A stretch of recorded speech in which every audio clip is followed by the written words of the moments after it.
جھونپڑی میں رہنے والی سے ملنے کے لیے حکومت کے بڑے بڑے افسران کیوں تڑپتے ہیں؟ جان کر آپ کے بھی پاؤں تلے سے زمین نکل جائے گی۔ ارے او پاگل، تو باہر نکلا، دیکھ تیری اس غلیظ جھونپڑی کو گرانے کے لیے کتنی بڑی سرکاری گاڑی آئی ہے۔ بستی کے چودھری کی کرخت اور موٹی آواز نے مجھے میری گہری سوچوں کے بھنور سے باہر نکال دیا۔ میں نے اپنی میلی کچیلی اور جگہ جگہ سے اپنے کامتے اور کمزور ہاتھوں سے سر پر ڈھیک کیا اور اپنی جھونپڑی کے ٹوٹے ہوئے لکڑی کے دروازے سے باہر کی طرف قدم رکھا۔ آج ہماری گندی آبادی کا منظر روز معمول سے بالکل مختلف اور بے حد سنسنی خیز تھا۔ یہ وہ بدقسمت جگہ تھی جہاں سے کوئی انسان ناک پر کپڑا رکھے بغیر نہیں گزر سکتا تھا، اور جہاں ہر طرف صرف کیچڑ، غلاظت کے ڈھیر اور بیماریوں کا بسیرا نظر آتا تھا۔ وہاں اچانک دور اٹھتی ہوئی درجنوں چمچماتی اور قیمتی سیاہ گاڑیاں آ کر رک گئی تھی۔ ان گاڑیوں پر لگی نیلی اور لال بتیاں تیزی سے گھوم رہی تھی، جن کی چمکدار روشنی ہماری بستی کے کچے اور ٹوٹے مکانوں کی دیواروں پر پڑ رہی تھی اور ایک عجیب سا خوف پیدا کر رہی تھی۔ بستی کے تمام لوگ دہشت زدہ اور سہمے ہوئے گڑوں کے ٹوٹے کیواڑوں کی اوٹ سے یہ پراسرار تماشا دیکھ رہے تھے کہ نہ جانے آج کس پر قیامت ٹوٹنے والی ہے۔ شاندار گاڑیوں کے دروازے کھلے تو پہلے کالے سوٹ پہنے ہوئے گارڈز چوکنا ہو کر باہر نکلے، اور پھر شہر کے وہ بڑے بڑے سرکاری افسران نیچے اترے، جن کی ایک جھلک دیکھنے کو بھی عام آدمی ترستا ہے اور جن تک پہنچنے کے لیے لوگوں کی عمریں بیت جاتی ہیں۔ بستی کے چودھری سے لے کر علاقے کے تھانے دار تک سب ان لوگوں کے آگے ہاتھ باندھے اور نظر جھکائے کھڑے تھے۔ میری حیرت کی کوئی انتہا نہ رہی جب میں نے دیکھا کہ ان سب کا رخ سیدھا میری اس ٹوٹی پھوٹی اور مٹی سے بنی جھونپڑی کی جانب تھا۔ ارد گرد کھڑے لوگ حیرت سے پاگل ہو رہے تھے اور آپس میں دھیمی آواز میں سرگوشیاں کر رہے تھے کہ اتنے بڑے اور بااثر افسران مجھ جیسی بوڑھی بد شکل اور پاگل سمجھی جانے والی انہیں کے پاس آخر کیوں آ رہے ہیں، اور میں نے ایسا کون سا جرم کیا ہے جو حکومت خود چل کر میرے دروازے پر آ گئی ہے۔ میں اپنی جگہ بت بنی کھڑی تھی اور میرا ذہن ماضی کے ان تاریک دریچوں کی طرف لوٹ گیا جب میں ایسی بالکل نہیں تھی، اور میرا مقام اس غلاظت سے بہت بلند تھا۔ میرا نام رضوانہ ہے، اور آج سے 25 سال پہلے میری دنیا اس غلاظت اور مفلسی سے بہت دور تھی۔ میں ایک متوسط طبقے سے تعلق رکھنے والی کم پڑھی لکھی یتیم لڑکی تھی۔ میرے سر سے والدین کا سایہ بچپن میں ہی اٹھ گیا تھا، اور میری پرورش میرے چچا اور چچی نے احسان جتاتے ہوئے انتہائی مجبوری میں کی تھی۔ جب اسد جیسے امیر و خوبرو شخص کا رشتہ آیا تو انہوں نے میرے رنگ روپ کو کیش کروایا اور اپنا بوجھ اتارنے کے لیے فوراً میری شادی کر دی۔ اسد کو بھی شاید بس ایک شریف لڑکی کی تلاش تھی۔ وہ دیکھنے میں نہایت پرکشش نوجوان تھا، جس کے پاس دنیا کی ہر آسائش موجود تھی، لیکن اسے اپنی بے پناہ دولت اور اونچے مرتبے کا بے حد غرور تھا۔ ہماری شادی کے ابتدائی چند سال بہت پرسکون اور خوابوں جیسے گزرے۔ میں اس کے عالیشان بنگلے کی ملکہ تھی۔ نوکروں کی ایک پوری فوج میرے اشارے پر دوڑتی تھی اور میری ہر فرمائش پوری کی جاتی، لیکن جب شادی کے 5 سال گزر جانے کے بعد بھی ہمارے آنگن میں کسی بچے کی کلکاریاں نہیں گونجی تو گھر کا ماحول دن بدن بوجھل اور گھٹن زدہ ہونے لگا۔ بڑے بڑے ہسپتالوں اور نامور ڈاکٹروں کے چکر کاٹنے کے بعد جب میری حتمی میڈیکل رپورٹ سامنے آئی تو وہ میرے لیے کسی قیامت سے کم نہیں تھی۔ ڈاکٹروں نے واضح اور دو ٹوک الفاظ میں کہہ دیا تھا کہ میرے اندر ماں بننے کی صلاحیت سرے سے موجود ہی نہیں ہے، اور کسی موزے کے بغیر میرا حاملہ ہونا ناممکن ہے۔ یہ تلخ حقیقت اسد کے لیے ایک ناقابل برداشت صدمہ اور اس کی مردانگی پر ایک سوالیہ نشان تھی۔ اس کا ماننا تھا اس جیسی خاندانی شخصیت کا نام اور کاروبار سنبھالنے والا ایک وارث ضرور ہونا چاہیے، اور میری یہ خامی اس کی انا پر ایک کاری ضرب تھی۔ وہ مجھے ہر وقت حقارت اور نفرت کی نگاہ سے دیکھنے لگا، اور ہمارے بیچ محبت کی جگہ خاموشی اور فاصلوں نے لے لی۔ اس منحوس دن کے بعد سے اسد کا رویہ میرے ساتھ اکثر بدلنے لگا، اور وہ بات بات پر مجھے تانے دیتا اور میری تذلیل کرنے کا کوئی موقع ہاتھ سے نہ جانے دیتا۔ تم ایک نامکمل اور ادھوری عورت ہو جس نے میری نسل کو آگے بڑھنے کا راستہ روک رکھا ہے، اور تمہارا وجود اس گھر میں ایک بوجھ اور نحوست بن چکا ہے۔ گھر میں میری حیثیت ایک ملکہ سے گر کر ایک عام سی ملازمہ جیسی ہو کر رہ گئی۔ میرے پاس دولت، زیورات اور مہنگے کپڑوں کی کوئی کمی نہیں تھی، لیکن دلی سکون اور خوشی کہیں نہیں تھی۔ جب میرے اندر کی ممتا شدت سے جاگتی تو میں تنہائی میں تڑپ کر رہ جاتی اور بند کمرے میں گھنٹوں اپنے مقدر پر خون کے عنصر ہوتی رہتی۔ اپنی اس اکیلے پن اور روح کے اس گہرے کھوکھلے پن کو بھرنے کے لیے میں نے ایک انوکھا دنیا کی نظر میں عجیب مشغلہ بنا لیا۔ ہمارے عالیشان بنگلے کے باہر سڑک کے کنارے کوڑے کے بڑے ڈھیر سے ایک چھوٹا سا یتیم بچہ کچرا اور پلاسٹک کی بوتلیں چننے آتا تھا۔ اس کا نام احد تھا۔ وہ مفلوق الحال، کمزور اور گندے کپڑوں میں ملبوس ضرور تھا، لیکن اس کی سیاہ آنکھوں میں ایک عجیب سی چمک اور معصومیت تھی جو سیدھا میرے دل پر اثر کرتی تھی۔ میں نے اسے روزانہ اپنے پورش میں بٹھا کر ابتدائی تعلیم دینا اور اپنے ہاتھوں سے اچھا کھانا کھلانا شروع کر دیا۔ وہ بچہ مجھے سگی ماں کی طرح ماننے لگا۔ اس کی توتلی باتوں نے میرے ویران، اندھیری اور بے مقصد زندگی میں جیسے خوشیوں کے رنگ بھر دیے تھے۔ وہ روزانہ اپنے چھوٹے چھوٹے اور کھردرے ہاتھوں سے میرے لیے کوڑے سے ملنے والی کوئی نہ کوئی ٹوٹی ہوئی چیز یا پلاسٹک کا پھول لاتا اور مسکرا کر کہتا، اماں یہ تمہارے لیے، اور میں اسے اپنے گلے لگا کر اپنے سارے دکھ درد اور اسد کی نفرتیں بھول جاتی۔ اسد کو میرا یہ عمل ایک آنکھ نہیں باتا تھا، کیونکہ اس کے نزدیک غریبوں اور محنت کشوں کی کوئی حیثیت ہی نہیں تھی۔ وہ انہیں انسان ہی نہیں سمجھتا تھا۔ وہ جب بھی احد کو میرے پاس پورچ کی سیڑھیوں پر بیٹھے مسکراتا دیکھتا تو غصے سے پاگل ہو جاتا۔ وہ اکثر مجھ پر چیختا چلاتا اور کہتا، نے میرے کروڑوں کے بنگلے کو یتیم خانہ بنا دیا ہے۔ اس غریب، بدبودار اور کچرا چننے والے لڑکے کو میرے گھر کے آس پاس بھی نہیں ہونا چاہیے۔ یہ لوگ کیڑے مکوڑے اور گٹر کے کیڑے ہوتے ہیں۔ ان پر وقت ضائع کرنا سراسر بے وقوفی اور میری توہین ہے۔ میں بڑی مشکل سے بات کو سنبھالتی اور کہتی، اصل میں ساری زندگی تمہاری ہر زیادتی، ہر غصہ اور ہر طعنہ برداشت کروں گی۔ تم مجھے جو چاہو سزا دو، بس مجھے اس بچے کو پڑھانے دو، کیونکہ اس کی معصومیت میں مجھے اپنا وہ بچہ نظر آتا ہے جو کبھی اس دنیا میں نہیں آ سکتا، اور یہی میرے جینے کا واحد سہارا ہے۔ لیکن اسد کے پتھر دل میں ذرا برابر بھی رحم نہیں تھا۔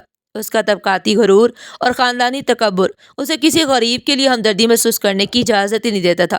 وہ غصے سے کہتا، اگر تم نے میری بات نہیں مانی نا تو میں تمہارے اس بچے کا وہ حشر کروں گا کہ تم زندگی بھر یاد رکھو گی۔ یہ میری طرف سے آخری وارننگ ہے۔ میں اس کی دھمکیوں سے ڈر جاتی، لیکن احد کے ساتھ میری ممتا کا رشتہ اتنا مضبوط ہو چکا تھا کہ میں اسے تنہا حالات کے رحم و کرم پر چھوڑنے کا سوچ بھی نہیں سکتی تھی۔ ایک دن شہر میں معمول سے ہٹ کر شدید طوفانی بارش ہو رہی تھی۔ آسمان پر کالی گھٹائیں چھائی تھی اور ہر طرف اندھیرا پھیل گیا تھا۔ میں اپنے کمرے کی کھڑکی کے پاس کھڑی واحد کا خوفناک منظر دیکھ رہی تھی کہ میری نظر اچانک بنگلے کے بڑے آہنی دروازے پر پڑی، جہاں احد تیز بخار میں تپتا ہوا کیچڑ میں لت پت سردی سے بری طرح کانپ رہا تھا، اور آخر وہیں فٹ پاتھ پر کیچڑ میں گر پڑا۔ میری ممتا بے چین ہو گئی۔ اب میں اسد کے خوف کو بھول کر بنا کچھ سوچے سمجھے تیز بارش میں بھاگ کر اسے اسی حالت میں گھر کے اندر لے آئی۔ میں نے اسے صاف کیا اور اپنے نرم گرم اور قیمتی بستر پر لٹا دیا، اور اسے بخار کی دوا دے کر اس کا گرم ماتھا سہلانے لگی۔ بدقسمتی سے اسی وقت اسد دفتر سے جلدی گھر آ گیا۔ احد کو اپنے قیمتی بیڈ پر لیٹا دیکھ کر اس کے غصے کی کوئی انتہا نہ رہی۔ اس کی آنکھوں میں خون اتر آیا تھا۔ اس نے آؤ دیکھا نہ تھا اور تیزی سے آگے بڑھ کر مجھے بالوں سے بے دردی سے پکڑا اور ایک زوردار تھپڑ میرے منہ پر دے مارا، جس سے میرے ہونٹ سے خون رسنے لگا۔ اس کے بعد اس نے اس بیمار اور بے ہوش بچے کو گریبان سے گھسیٹتے ہوئے طوفانی بارش میں گھر سے باہر سڑک پر پھینک دیا۔ میں روتی رہی، اس کے قدموں میں گر کر رحم کی بھیک مانگتی رہی، گرا کر کہتی رہی، خدا کے لیے اسے مت نکالو، کہ مر جائے گا۔ اس کا بخار بہت تیز ہے اور باہر طوفان ہے، مگر اس پر جیسے کوئی ظالم بھوت سوار تھا۔ اس نے میری ایک نہ سنی۔ اس رات اسد کی نفرت اور غصہ اپنے عروج پر پہنچ گیا تھا۔ اس نے میری ہستی کو مٹا دینے کا فیصلہ کر لیا تھا۔ اس نے غصے میں آ کر گھر کے تمام ملازمین کو لان میں بلایا اور ان سب کے سامنے مجھے بے دردی سے دھکے دے کر گھر سے نکالتے ہوئے وہ الفاظ کہے جو آج تک میرے کانوں میں گونجتے ہیں۔ باہر بارش ہو رہی تھی اور سردی سے کانپتے ہوئے احد کی طرف اشارہ کرتے ہوئے اسد نے بڑی حقارت اور تکبر سے کہا، میں نے تجھے پہلے کہا تھا نا، یہ غلاظت کے ڈھیر پر پلنے والا کون سا کچھ کر سکے گا؟ کچرا چننے والا ساری زندگی کچرے چنے گا، اور تم ایک بانجھ اور نامکمل عورت ہو۔ تم نے اس غلاظت کے لیے میرا گھر برباد کیا ہے۔ اب اسی کچرے کے ساتھ سڑکوں پر ہاتھ پھیلاؤ، تمہارا میرا کوئی رشتہ نہیں۔ اس نے 3 الفاظ کہے۔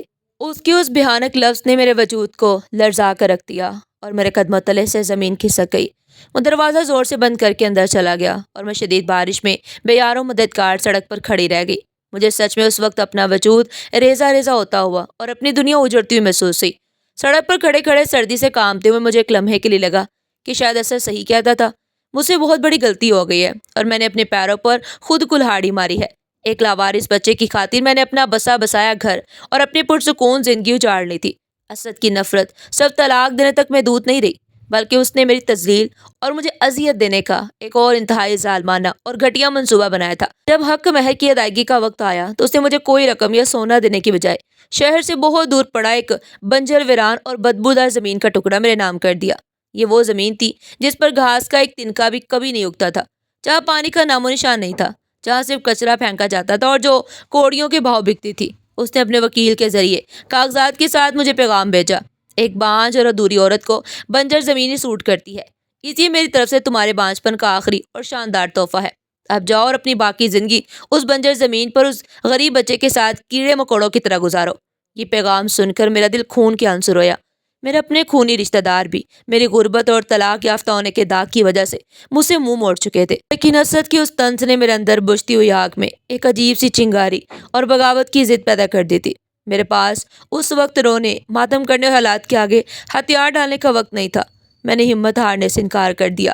میں نے اپنے آنسو پوچھے کانپتا ہوا عہد کا ہاتھ مضبوطی سے پکڑا اور شہر کی عالیشان سڑکوں پر جھوٹی عزت اور منافق رشتوں کو ہمیشہ کے لیے چھوڑ کر اس بنجر زمین کی طرف چل پڑی۔ میں نے دل میں تہیہ کر لیا تھا کہ میں حسد کی اس تکبر کو خاک میں ملا دوں گی اور اسے غلط ثابت کر کے دکھاؤں گی۔ اس ویران اور سنسان جگہ پر پہنچ کر مجھے افسوس ہوا جیسے میں دنیا کے آخری اور تاریک ترین سرے پر آ گئی ہوں، جہاں زندگی نام کی کوئی چیز نہیں تھی۔ میں نے اپنے ہاتھوں سے کچھ کچرے، اینٹیں، مٹی اور کچھ ہمدرد لوگوں کی مدد سے ایک چھوٹی سی کچی جھونپڑی کھڑی کر لی تاکہ ہم دونوں سردی، گرمی اور بارش سے بچ سکے۔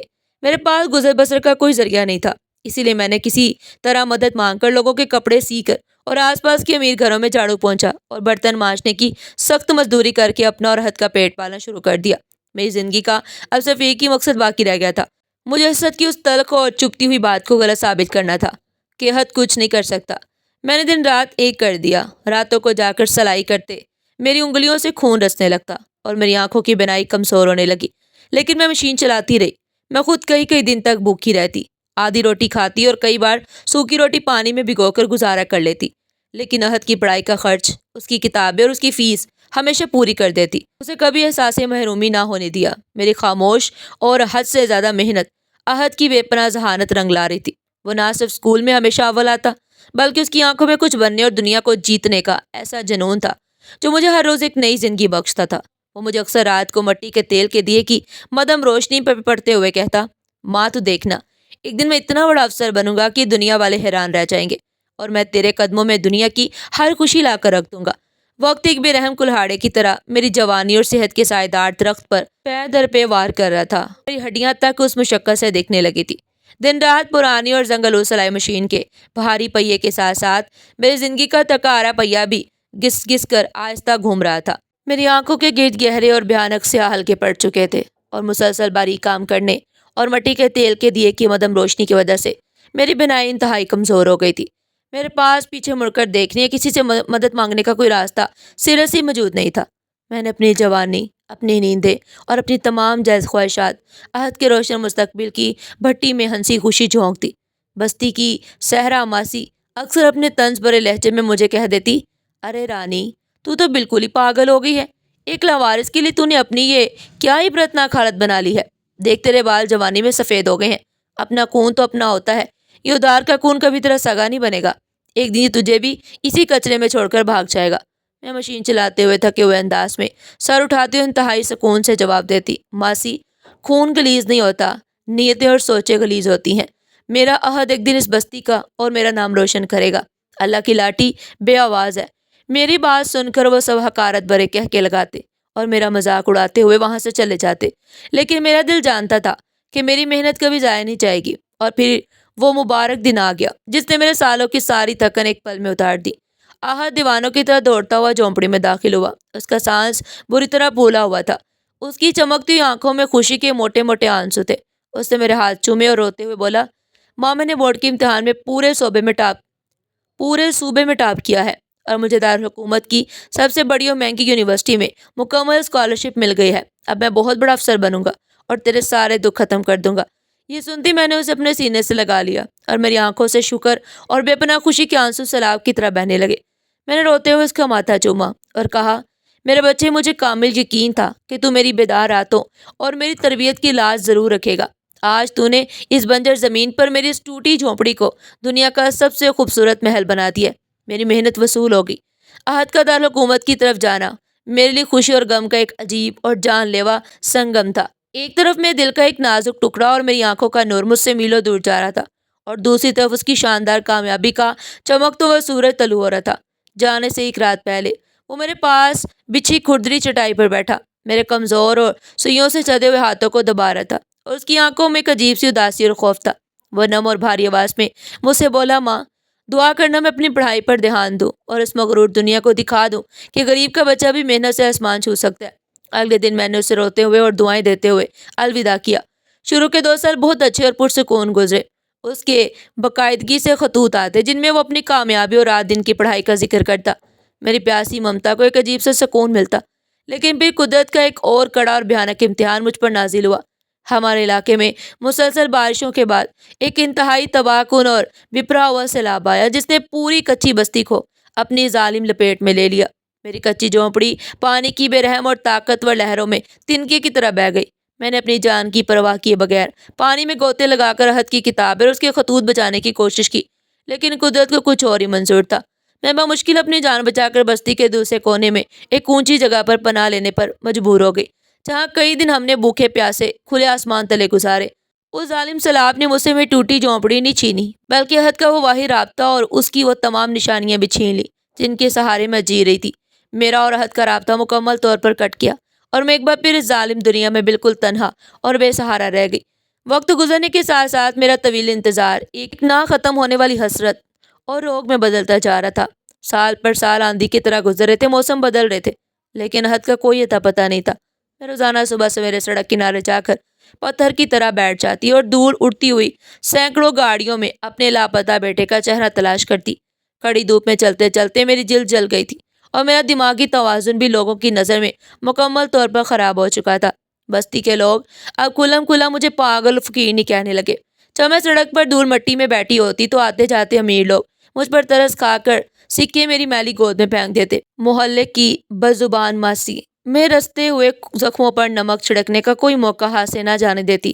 وہ اکثر میرے پاس آ کر انتہائی طنزیہ لہجے میں کہتی، دیکھ لیا رضوانہ، ہم نہ کہتے تھے کہ غریب کا گندا خون کبھی وفا نہیں کرتا۔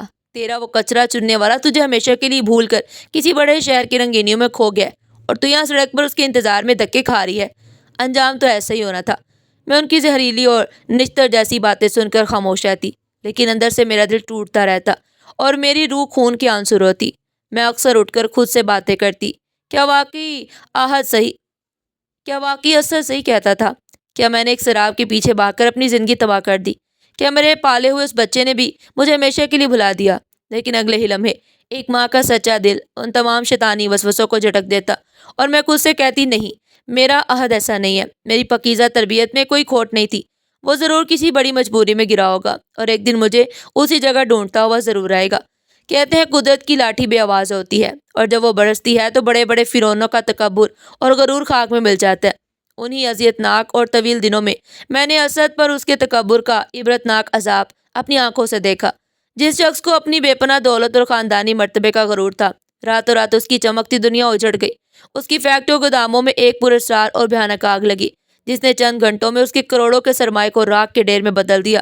اس کے قریبی شریک داروں نے عین موقع پر اس کے ساتھ دھوکہ کیا اور وہ مکمل طور پر دیوالیہ ہو کر سڑک پر آ گیا۔ اس کے تمام نام نہاد و خوش آمدید دوست اور وہ مطلب پرست رشتہ دار جو صرف اس کی دولت کے پجاری تھے، اسے برے وقت میں اکیلا چھوڑ گئے۔ حالات کی سختی اور قرض کے بوجھ سے دب کر اسد اسی کچی غریب بستی کے ایک چھوٹے سے خستہ حال اور بدبودار کرائے کے مکان میں رہنے پر مجبور ہو گیا جہاں میں رہتی تھی۔ ایک دن میں یتیم خانے کے بچوں کو پرانی کتابوں سے پڑھا رہی تھی کہ اسد کا وہاں سے گزر ہوا۔ اس کے کپڑے میلے اور سر الجھے ہوئے بالوں سے بھرا ہوا تھا۔ اس کی داڑھی بڑی ہوئی تھی لیکن اس کے چہرے سے اس کی پرانی غرور اور اب بھی جھلک رہا تھا۔ اس نے مجھے مٹی پر بیٹھے دیکھا تو رک گیا اور ایک زہریلی اور حسد بھری مسکراہٹ کے ساتھ میرے قریب آ کر بولا، کیسی ہو رضوانہ؟ دیکھ لیا، میں نہ کہتا تھا ایسے لوگ کبھی وفادار نہیں ہوتے۔ تم نے اپنا بسا بسایا شاندار گھر گنوا دیا، اپنا سب کچھ لوٹا دیا اور آخر میں تمہیں کیا حاصل ہوا؟ یہ سڑکوں کی دھول؟ میں نے بغیر کسی غصے کے نہایت سکون اور پروقار کے ساتھ اس کی بے چین آنکھوں میں دیکھا اور دھیمے مگر کاٹ دار لہجے میں جواب دیا، تم مجھ پر ہنسنے کی بجائے اپنا عبرتناک انجام دیکھو۔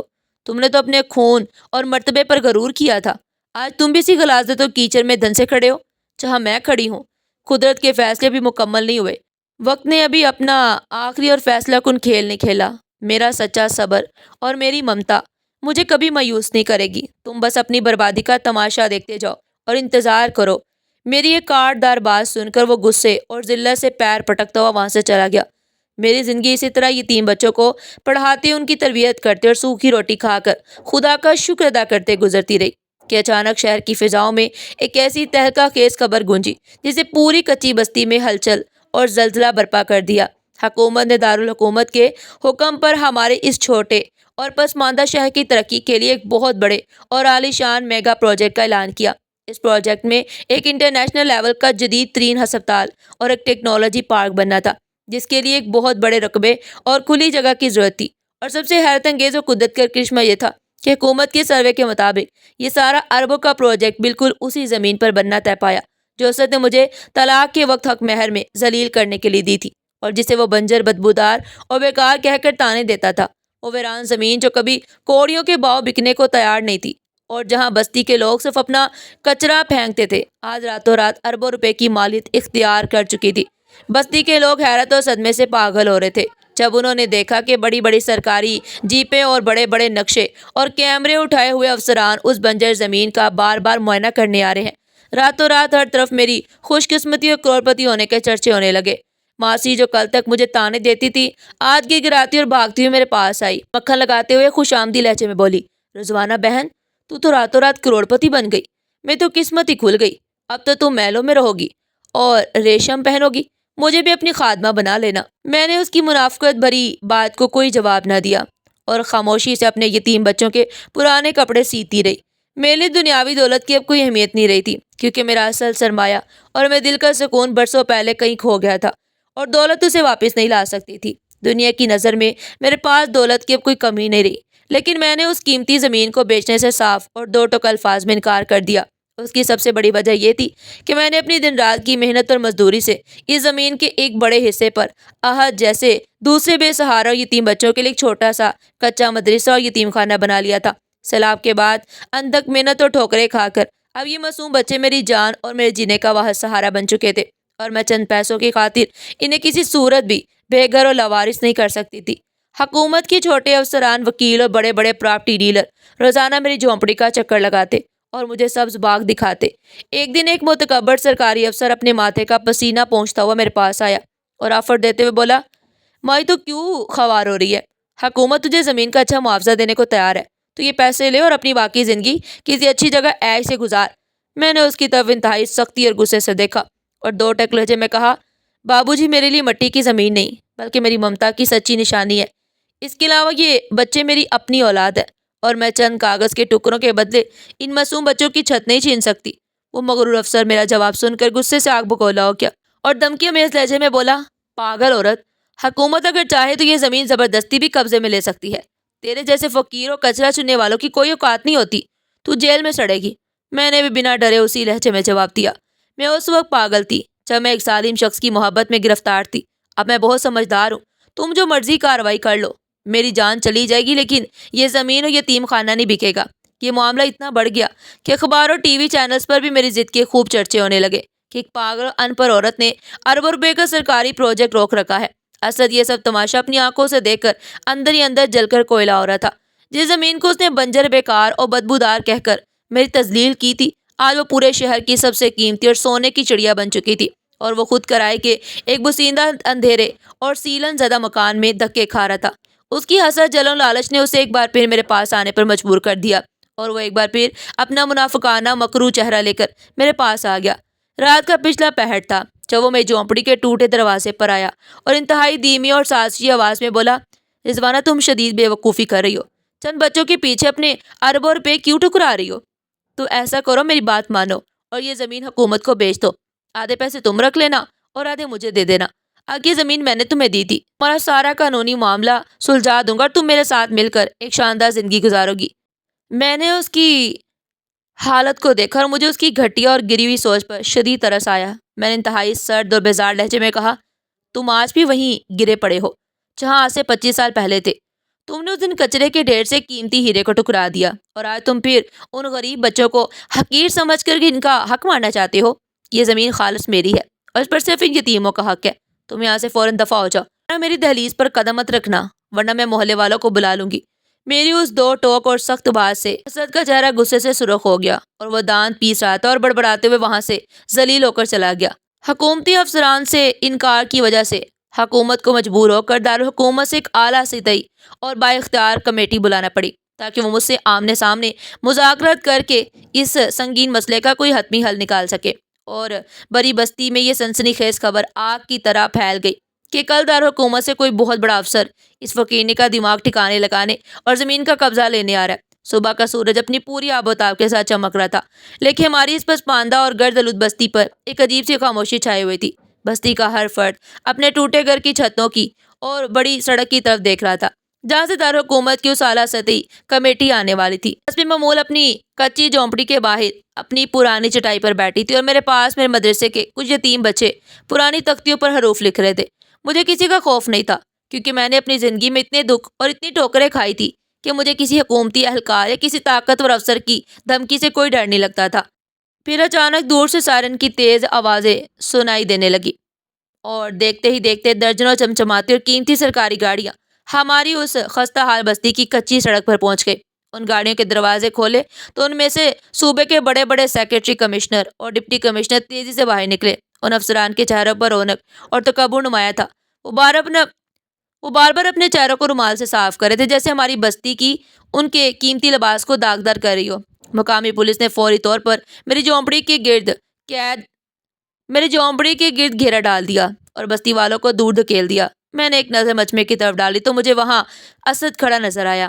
اس کے چہرے پر ایک عجیب سی شیطانی خوشی اور طنزیہ مسکراہٹ ناچ رہی تھی۔ وہ بار بار اپنے ساتھ کھڑے لوگوں سے کہہ رہا تھا، آج اس کا سارا گروہ مٹی میں مل جائے گا اور پولیس اسے گھسیٹتے ہوئے لے جائے گی۔ وہ افسران میں چٹائی سے کچھ فاصلے پر آ رہے تھے۔ ان میں سے کسی کی بھی ہمت نہیں ہو رہی تھی کہ وہ مجھ سے بات کا آغاز کرے، کیونکہ وہ سب کسی بڑے اور با اختیار افسر کے انتظار میں تھے، جو ان کے انچارج تھا اور جس نے دارالحکومت سے خاص طور پر مجھ سے مذاکرات کرنے اور اس اربوں روپے کے پروجیکٹ کا حتمی فیصلہ کرنے کا آنا تھا۔ وہ سب ایک ساتھ ہاتھ باندھے کھڑے اس بڑی گاڑی کا راستہ دیکھ رہے تھے، اور میں نہایت سکون سے اپنے بچوں کو پڑھاتی رہی۔ اچانک ایک انتہائی شاندار، طویل اور قیمتی ترین بلٹ پروف گاڑی بستی کے موڑ سے مڑی اور سیدھی میری جھونپڑی کے سامنے آ کر رکی۔ اس گاڑی کے آگے پیچھے محافظوں کی گاڑیاں تھیں، جن میں سے درجنوں مسلح افراد نکل کر پوزیشنیں سنبھالنے لگے۔ تمام کھڑے ہو گئے۔ افسران کے چہروں پر ایک دم سنجیدگی اور احترام آ گیا، اور وہ سب قطار بنا کر اس گاڑی کے دروازے کے پاس کھڑے ہو گئے، جیسے کوئی بہت بڑی اور طاقتور شخصیت جلوہ گر ہونے والی ہو۔ ایک محافظ نے باکر نہایت ادب سے گاڑی کا پچھلا دروازہ کھولا، اور ایک دراز قد، انتہائی باشعور اور باوقار شخص باہر نکلا۔ اس نے انتہائی قیمتی گہرے رنگ کا سوٹ پہنا ہوا تھا۔ اس کی آنکھوں میں کالا چشمہ تھا، جس کی وجہ سے اس کا چہرہ واضح نہیں ہو رہا تھا۔ اس کی قدموں کی چاپ میں ایک عجیب سی طاقت تھی۔ کمشنر اور باقی افسران نے آگے بڑھ کر اسے سلام کیا، اسے بستی کے حالات بتانے کی کوشش کی، لیکن اس شخص نے ایک اشارے سے سب کو خاموش کروا دیا۔ اس کا رخ سیدھا میری ٹوٹی ہوئی جھونپڑی اور میرے بوسیدہ چٹائی کی طرف تھا۔ جیسے جیسے وہ شخص میرے قریب آ رہا تھا، میرے دل کی دھڑکن بے ساختہ تیز ہوتی جا رہی تھی، اور میرے وجود میں ایک عجیب سی کپکپی طاری ہو رہی تھی۔ اپنے اس رعب دار دبے سے مجھ پر بھی اثر پڑ رہا تھا۔ بستی کے تمام لوگ سانس روکے اس منظر کو دیکھ رہے تھے۔ اسد بھی اپنی جگہ پر اچک کر دیکھ رہا تھا کہ اب یہ بڑا افسر مجھے کیا سزا دے گا۔ وہ رعب دار شخص چلتا ہوا بالکل میرے سامنے آ کر کھڑا ہو گیا۔ اس کے پیچھے کھڑے تمام افسران نے بھی اپنے سر جھکا دیے۔ اس شخص نے ایک لمحے کے لیے میری ٹوٹی ہوئی جھونپڑی، میرے میلے کپڑوں اور میرے پاس بیٹھے یتیم بچوں کو دیکھا، اور پھر اس کے ہاتھ آہستہ سے اپنے کالے چشمے کی طرف اٹھے۔ اس شخص نے دھیرے سے اپنے چہرے سے کالا چشمہ اتارا تو میں جیسے پتھر کی ہو گئی۔ میری سانسیں میرے گلے میں اٹک گئیں، اور میری آنکھیں پھٹی کی پھٹی رہ گئی۔ وہ چہرہ، وہ نقش، وہ سیاہ چمک کی آنکھیں جنہیں میں نے سڑک کے کنارے دو لڑتی گاڑیوں میں تلاش کیا تھا، وہ آج بالکل سامنے کھڑا تھا۔ آنکھوں سے ایک آنسوؤں کا سیلاب امٹ پڑا۔ اس نے زمین پر گھٹنے ٹیک دیے اور اپنی قیمتی لباس کی پرواہ کیے بغیر میرے سامنے گھٹنا ٹیک دیا۔ وہ شخص کوئی اور نہیں بلکہ میرا کھویا ہوا بیٹا، میرا احد تھا۔ آج وہ صوبے کا سب سے بڑا بیوروکریٹ اور اس پورے اربوں روپے کے میگا پروجیکٹ کا ڈائریکٹر جنرل بن کر میرے سامنے موجود تھا۔ اس نے روتے ہوئے میرے قدموں میں سر رکھ دیا اور میرے پاس بیٹھ کے اور میرے ہاتھوں کو چومتے ہوئے انتہائی باری اور دکھ بھری آواز میں بولا، ماں، مجھے معاف کر دو۔ میں نے اپنی ماں کو چھوڑنے میں بہت دیر کر دی۔ میں نے اپنی ماں کو ڈھونڈنے میں بہت دیر کر دی۔ میں تمہارا گناہ گار ہوں۔ میری بینائی آنسو سے دھندلا گئی اور میرے کانپتے ہوئے ہاتھ خود بخود اس کے چہرے پر چلے گئے۔ میں روتے ہوئے کہا، میرا ہاتھ، میرا بچہ، میرا بچہ، تو واپس آ گیا۔ تو نے مجھے بلایا نہیں تھا۔ میرے ہاتھوں سے اپنا چہرہ صاف کیا اور سسکیوں کے درمیان جواب دیا، ماں، میں تجھے کیسے بلا سکتا تھا؟ میں تو تیرے قدموں کی خاک ہوں۔ اسد نے ہمارا سب کچھ چھین لیا تھا، تمہارا کوئی پتہ نہیں تھا۔ پہلے تجھے چھوڑنے کی کوشش کی، لیکن تم کہیں نہیں ملے۔ آج زمین کے کیس کی فائل آئی اور میں نے زمین کے مالک کا نام رضوانہ اسد پڑا تو میری جان میں جان نہیں، اور میں اپنا سارا کام چھوڑ کر دارالحکومت سے سیدھا تمہارے قدموں میں چلا آیا۔ ماں مجھے معاف کر دو، تم نے میرے پیچھے کتنے دکھ سہے، تمہاری یہ حالت مجھ سے دیکھی نہیں جاتی۔ اس نے مجھے اپنی مضبوط بازوں کے حصار میں لے لیا۔ ہم دونوں ماں بیٹا اس کچی زمین پر بیٹھے سالوں کی جدائی کو دکھ آنسوں میں بہانے لگے۔ بستی کے تمام لوگ اور وہ بڑے بڑے سرکاری افسران یہ منظر دیکھ کر جم کر اور ہکا بکا رہ گئے۔ انہیں یقین نہیں آ رہا تھا کہ فقینی کے قدموں میں کیوں بیٹھا رو رہا ہے۔ بعد میں کچھ دیر کے بعد میرے قدموں سے سر اٹھایا اور اپنے آنسو پہنچ کر پوری شان و شوکت اور وقار کے ساتھ کھڑا ہو گیا۔ اس کی آنکھوں میں آنسوؤں کی جگہ ایک عجیب سی چمک اور لہجے میں بے پناہ طاقت تھی۔ اس نے کھڑے ہو کر اپنے پیچھے کھڑے تمام اعلیٰ افسران اور بستی والوں کی طرف مڑ کر دیکھا اور انتہائی گرجدار آواز میں بولا، آپ سب سن لیں اور اپنے کان کھول کر میری بات اپنے ذہن میں بٹھا لیں۔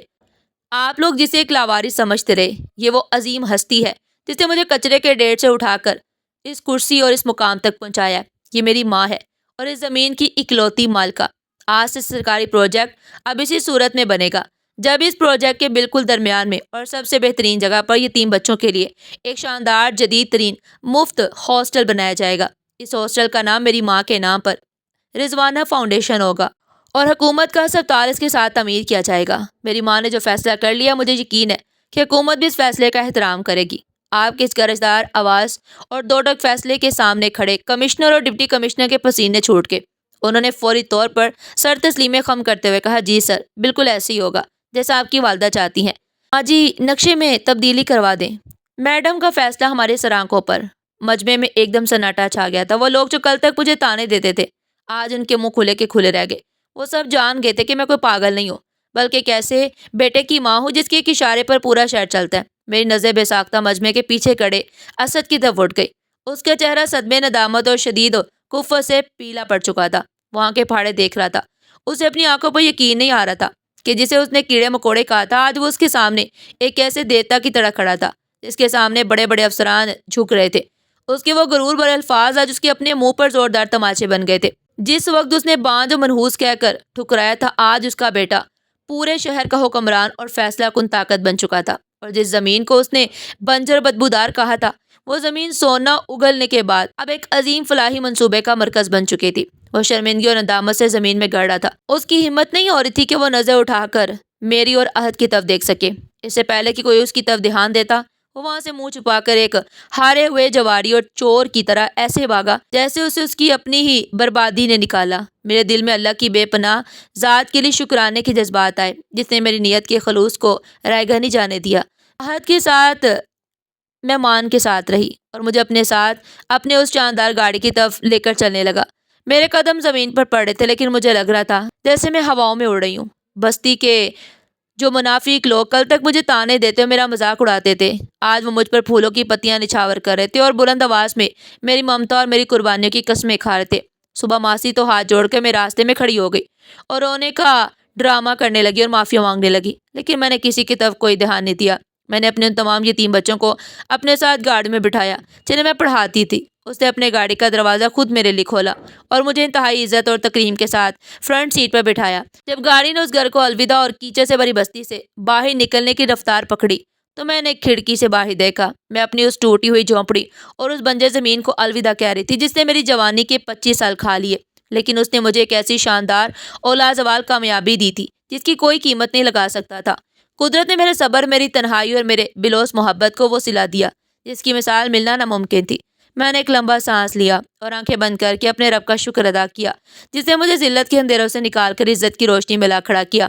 آج میں عہد کے ساتھ دارالحکومت کی انتہائی پرتعیش، وسیع و عریض اور خوبصورت سرکاری رہائش میں رہتی ہوں جہاں درجنوں میرے ایک اشارے پر دوڑتے ہیں، لیکن میرے دل میں آج بھی اس بنجر زمین اور ان بچوں کی محبت باقی ہے۔ عہد روزانہ صبح دفتر جانے سے پہلے میرے کمرے میں آتا ہے اور میں دعائیں لے کر اپنے دن کا آغاز کرتا ہے۔ اس کے بغیر اسے سکون ہی نہیں ملتا، اور میری اس بنجر زمین پر شہر کا سب سے بڑا اور شاندار یتیم خانہ رضوانہ فاؤنڈیشن کے نام سے تیار ہو چکا تھا، جہاں سینکڑوں لاوارث اور کچرا چننے والے بچے بالکل مفت پڑھتے ہیں اور ایک بہترین زندگی گزارے ہیں۔ بے شک جو دولت اور خاندانی مرتبے کے نشے میں اندھا ہو کر کسی غریب کو کمتر سمجھتا ہے، اس سے کمتر کوئی اس دنیا میں نہیں، کیونکہ رب العزت کی ذات جب کسی کی سچی محنت، خالص نیت اور صبر کا پھل دینے پر آتی ہے تو پھر دنیا والوں کے قدموں تلے سے زمین ہل جاتی ہے اور غرور کے بڑے بڑے بت پاش پاش ہو جاتے ہیں۔ انسان کے ہاتھ میں صرف اچھی نیت سے کوشش کرنا ہے اور میرا یہ ایمان ہے کہ جو انسان بے لوث ہو کر دوسروں کی زندگیوں میں روشنی بانٹتا ہے، اللہ اسے دنیا اور آخرت دونوں میں بادشاہت عطا کرتا ہے اور اسے کبھی رسوا ہونے نہیں دیتا۔ ناظرین، آپ کو ہماری آج کی کہانی کیسی لگی؟ کمنٹ سیکشن میں اپنی قیمتی رائے کا اظہار ضرور کیجیے گا۔ اس طرح کی مزید سبق آموز کہانی سننے کے لیے چینل کو سبسکرائب کریں، ویڈیو کو لائک کریں اور زیادہ سے زیادہ شیئر کریں۔ پھر ملتے ہیں ایک نئی کہانی کے ساتھ، تب تک کے لیے اللہ حافظ۔